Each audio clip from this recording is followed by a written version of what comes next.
Et on est avec, figurez-vous, Olivier Pouls qui nous a rejoint pour la gastronomie. Ça va, Olivier? Ben, ça va très bien, et vous? Et très bien. Et Très Sébastien bien, Bordona, il va bien Sébastien Bordona? Ça va très bien, et vous? Très bien.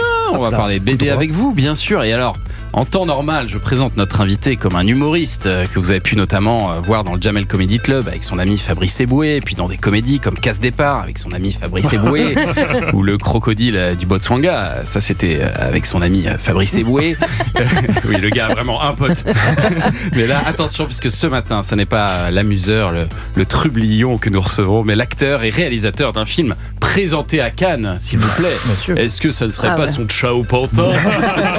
Bonjour Thomas Dujol. Bonjour à et tous. Merci d'être là. C'est votre 4e film comme réalisateur, et c'est vrai que là, vous changez complètement de registre avec Indomptable. Est-ce que vous aviez cette envie de nous surprendre? Non.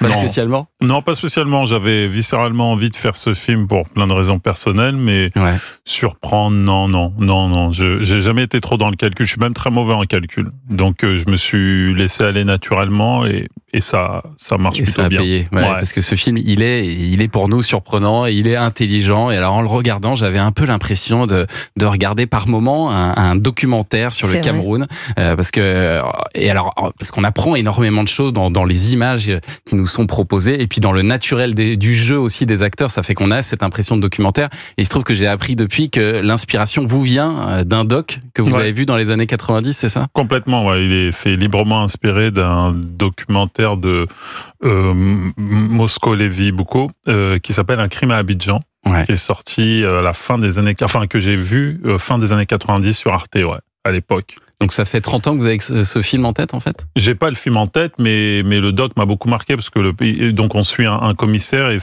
commissaire a beaucoup connecté avec le personnage, avec mon père. Je leur ai trouvé plein de points communs.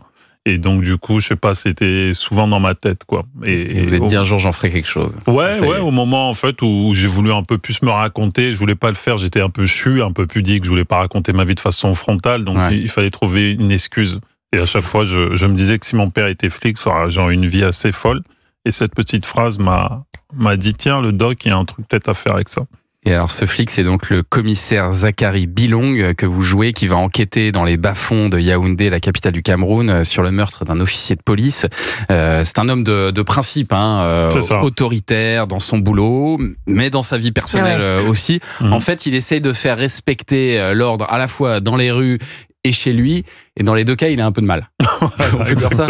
Non, c'est assez bien résumé. Il y a des fêlures de part et d'autre, et il est un peu au bord de la rupture au début du film, on va dire. C'est surtout qu'à la maison, il est très policier. Il n'y a pas beaucoup de dialogue en famille. C'est le côté un peu vaste communicant. Il se comporte comme un flic à la maison et puis comme un père à l'extérieur en parlant à des victimes, des suspects, on va dire. Mais il est très mutique. Mais fait en ça où je vous dis que c'est un peu autobiographique. C'est un peu ma vie avec mon père, la vie de mes frères et moi avec mon père, entre autres. Est-ce que vous avez été élevé comme ça, un peu à la dure? C'est pas à la dure, c'est à la mutique. Silencieusement. C'est pas à la dure. Parce que là, il pète des câbles quand même à des moments. Mais ça fait partie de la vie. Les bourgeois pètent des câbles, tout le monde pète des câbles. Il n'y a pas de souci avec ça, mais c'est le côté mutique. Puis les bourgeois sont aussi mutiques, des fois, très souvent. Non, mais c'est des choses très c'est des sujets assez universels. Dès qu'on a une famille, c'est très compliqué. Les rapports entre parents, les rapports entre frères, la communication, la transmission, ça parle de tout ça, quoi. On a des fois des héritages qui sont loin de nous, donc on n'a pas forcément les aspérités ou les épaules pour soulever tout ça, quoi.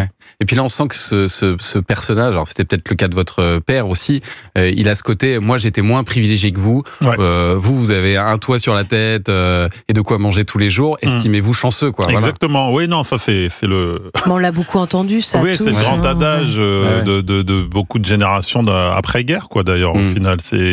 On a un toit et à bouffer, mais un enfant réclame beaucoup plus que ça. Ça demande de l'affection, tout un tas de choses qu'à cette époque, et encore aujourd'hui, certains ne prennent pas le temps de poser. Mais au-delà de ça, c'est pas du tout un règlement de compte. Au contraire, c'est un film que je dédie à mes parents, au Cameroun et tout, parce que ils avaient pas de mode d'emploi, mais ils ont fait avec les moyens du bord, avec ce qu'ils avaient.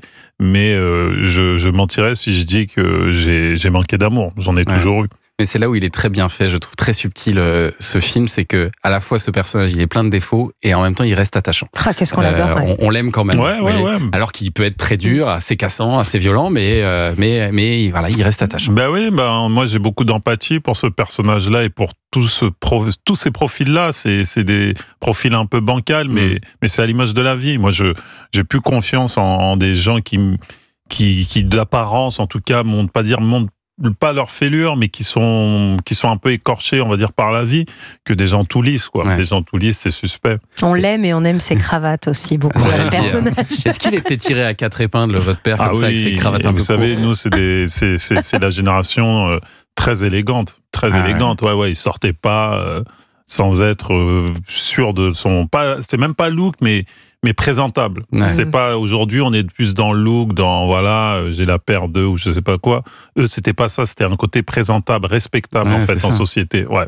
Parce que vous avez pas grandi à Yaoundé, vous avez grandi à Maison-Alfort, Tolman Gijol, près de Paris, mais vous avez un lien très fort avec le Cameroun. Vous y retournez souvent? Oui, j'y retourne souvent. J'ai connu le Cameroun très tôt. J'ai connu le Cameroun à l'âge de 5 ans. Moi, mon père, il travaillait à Cameroun Airlines, le feu Cameroun Airlines, qui est l'équivalent d'Air France. Ouais. Voilà, donc ça fait que j'allais au Cameroun assez souvent en fait. On avait cette opportunité qui a été qui m'a beaucoup apporté dans la vie de connaître mon pays d'origine très tôt. Ouais. Et le film s'appelle donc Indomptable, clin d'œil, j'imagine, à l'équipe de foot du Cameroun. Entre autres, oui, bien sûr. Mais c'est vrai que tous les Camerounais sont un peu indomptables.